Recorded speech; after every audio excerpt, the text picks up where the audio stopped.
A man buried chest-deep in cocaine, his entire empire collapsing around him, takes a bullet to the back and does not go down. He absorbs 3 more, staggers to the railing, and unloads an automatic rifle with a grenade launcher into a small army of professional killers while screaming at all of them. The audience believed every second of it. That scene sold one of the most quoted gun lines in cinema history, and turned a rifle most people could not name into the single most recognizable weapon in 1980s film. But the gun Tony Montana called his little friend was not what the movie told you it was. Hi, my name is Chris, and this is Movie Guns. What Tony actually picked up here is the first thing most people get wrong about this scene. And they get it wrong because the movie moves fast and nobody is stopping to take notes when Tony Montana rises out of that chair. The weapon in his hands is not a machine gun. It is not a minigun.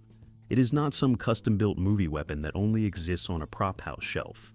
It is an M16A1 assault rifle fitted with an M203 grenade launcher mounted underneath the barrel. A standard United States military infantry combination that saw its heaviest use in Vietnam and was still in active service when Scarface filmed in 1982. The M16A1 fires 5.56 by 45mm NATO rounds from a 30-round detachable box magazine. Select fire, meaning the shooter can toggle between semi-automatic and fully automatic. Fully automatic on an M16A1 burns through that 30-round magazine in roughly 2.5 seconds if you hold the trigger down and do not let go, which means Tony, in that sequence, is reloading more times than the edit suggests, but we will get to the math in a moment. The M203 is the tube. That single-shot grenade launcher clips to the underside of the M16's barrel using a dedicated mount. It breaks open like a shotgun for loading, accepts a 40mm grenade round, and closes again. 1 shot per reload. Effective range against a point target runs to roughly 150 meters. Against an area target, it reaches about 350 meters. The round itself is what makes Tony's last stand even partially believable, and most people watching that film in 1983 had absolutely no idea which part of that weapon was doing the heavy lifting. Spoiler, it was not the rifle. The M16's real history.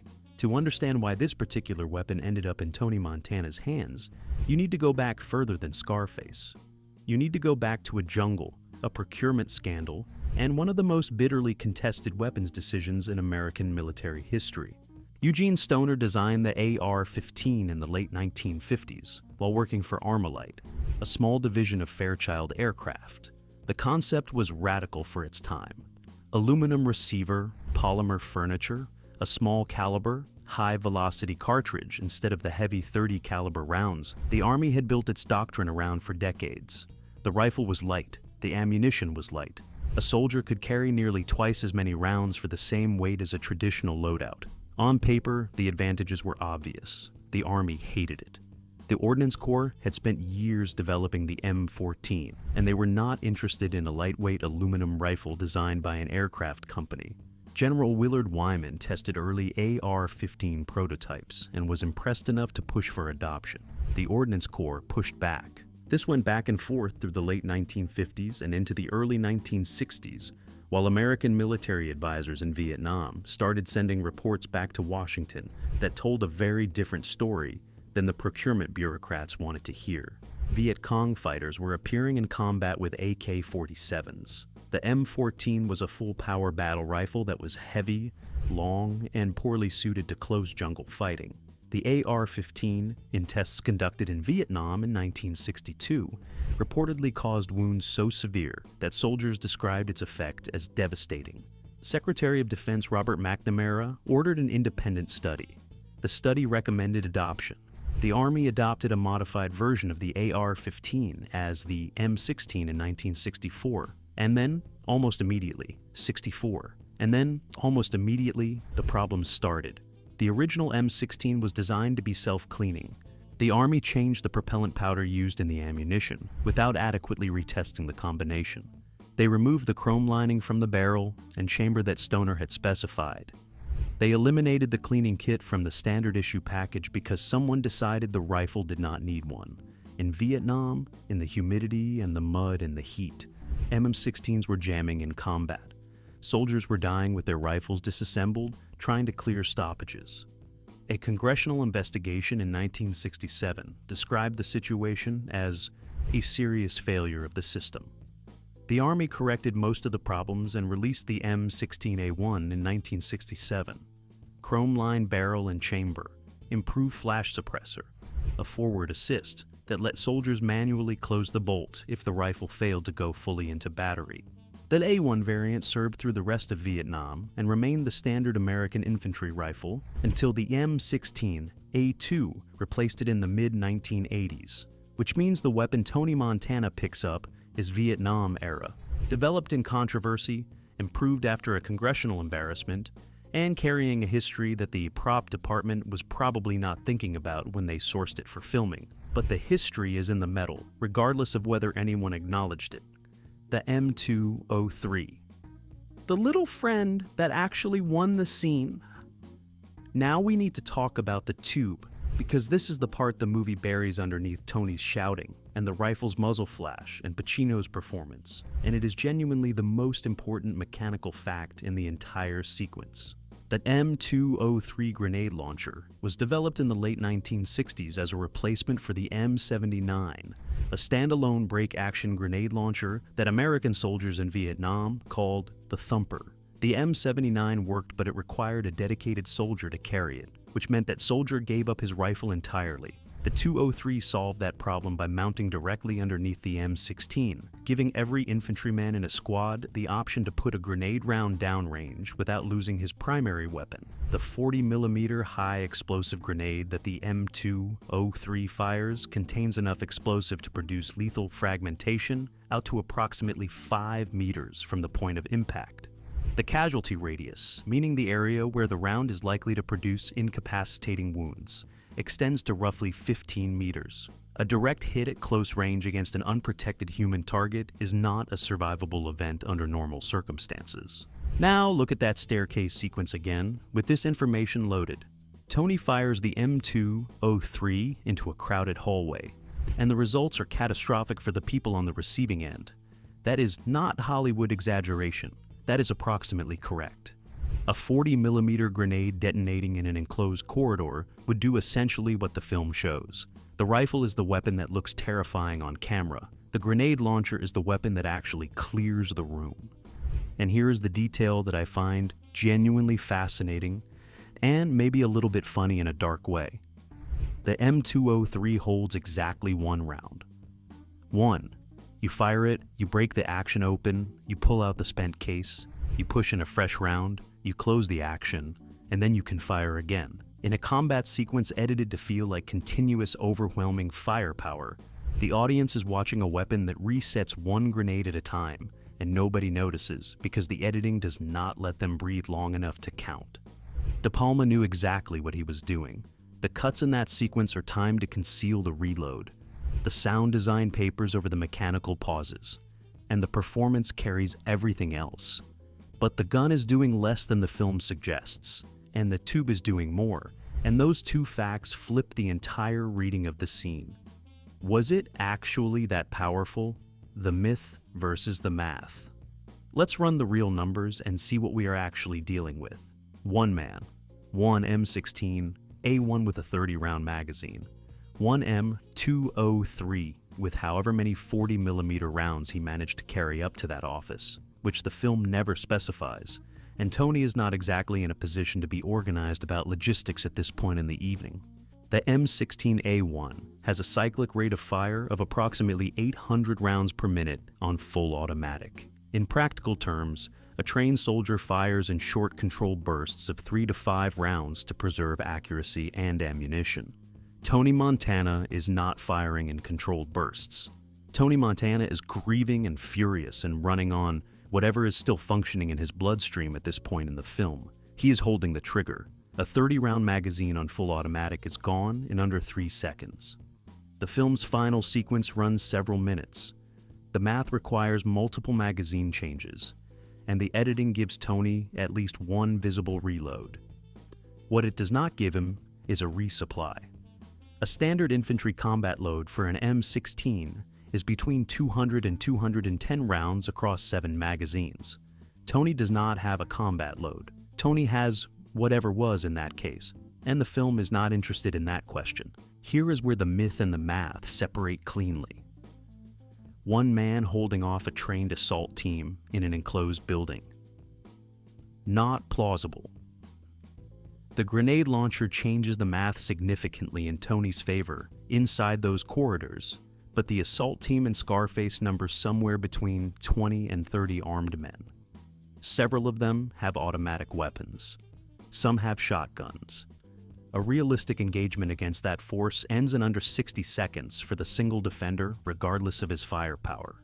What makes Tony's last stand work is not the rifle. It is not even the grenade launcher. It is the cocaine, the adrenaline, and the fact that Brian De Palma needed the sequence to run long enough for the audience to feel that Tony Montana deserved his ending. The gun is the prop the performance needed. And that is a different thing entirely from the gun being powerful enough to justify what the film asks it to do, what the armorer did to make it. Look that way? The film's weapons coordinator sourced real M16A1 rifles and genuine M203 launchers for the production. All weapons firing blanks through blank firing adapters, which are small restrictors that thread into the muzzle and create enough back pressure to cycle the action when live ammunition is not present. Blank firing adapters matter more than most viewers realize because without them, a semi-automatic or fully automatic firearm simply will not cycle on blanks. The gas pressure from a blank round is not sufficient to operate the bolt carrier group through its full travel without something blocking the muzzle and forcing pressure back into the system. Every automatic weapon you see firing convincingly in a film is either using a blank firing adapter or it has been mechanically modified internally to run on the reduced pressure of blank ammunition. The muzzle flash you see in that staircase sequence is partially practical from the blank rounds and partially enhanced. Blank rounds produce a significant fireball compared to live ammunition because the unburned powder has nowhere to go when the projectile is absent. The result on camera is a larger, more dramatic flash than a live round would produce. Hollywood has known this since the silent era, and it is one of those happy accidents where the safety equipment also makes the shot look better. The sound design on the final sequence deserves its own acknowledgement here. The specific crack and bark of the M16 on the soundtrack is layered and mixed to fill a room in a way no single rifle actually sounds in an enclosed space, or at least not in a way that remains coherent after the first few rounds have saturated the acoustic environment. Real automatic fire in a hallway is disorienting to the point of dysfunction.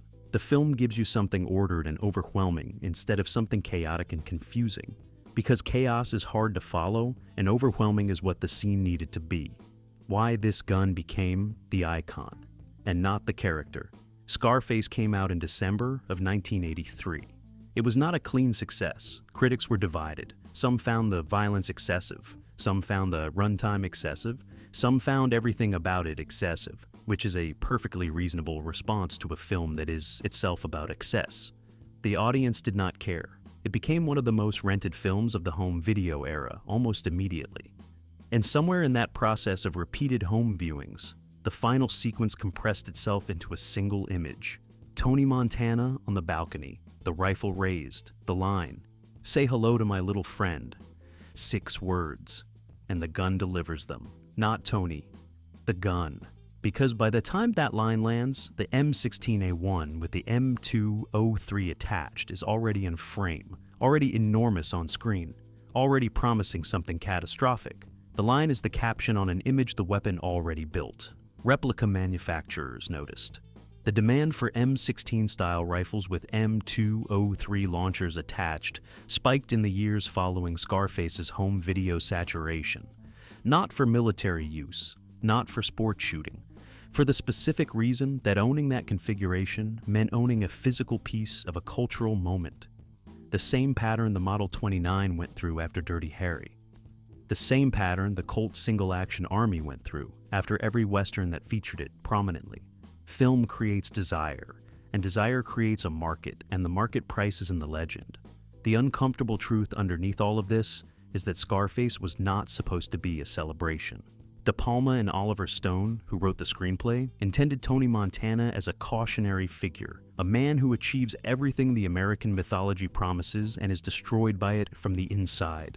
The gun in the final sequence is not supposed to represent power. It is supposed to represent the last desperate gesture of a man who already lost everything that mattered before the assault team came through the gate. The audience watched it and wanted the gun. The M16A1 was not powerful enough to do what the film asked it to do. One man against 30 trained killers in an enclosed building ends one way in real life, and it does not end with a dramatic fall into a fountain. The grenade launcher shifts the math without changing the outcome. The blank firing adapters made it look bigger than it was. The sound mix made it sound bigger than it was. And the performance made all of it feel real enough that the audience never stopped to check. But that is not the interesting part. The interesting part is what the gun was actually saying about Tony Montana before he ever picked it up. The M16A1 is a military weapon. It belongs in a jungle or a desert or a forward operating base. It does not belong in a Florida mansion at 2 in the morning in the hands of a drug lord who is bleeding from 3 entry wounds and running on chemical courage. That wrongness is the point. The same wrongness the star 1858 carried in Unforgiven. The same wrongness the AMT hardballer carried for the Terminator. A weapon out of its correct context tells you something has gone wrong with the person holding it before a single round leaves the barrel. Tony Montana, holding a Vietnam-era infantry rifle in his own house, is not a power image. It is a wrong image that feels like power, because the film built that feeling carefully and deliberately over 2 hours and 45 minutes of screen time. By the time he says the line, your brain has been prepared to read that weapon as a final statement rather than a desperate mistake. That is what the most powerful gun in 1980s cinema was actually doing. It was not projecting strength, it was marking the exact moment a man ran out of every other option he had. The little friend was the last friend, and even that was not enough.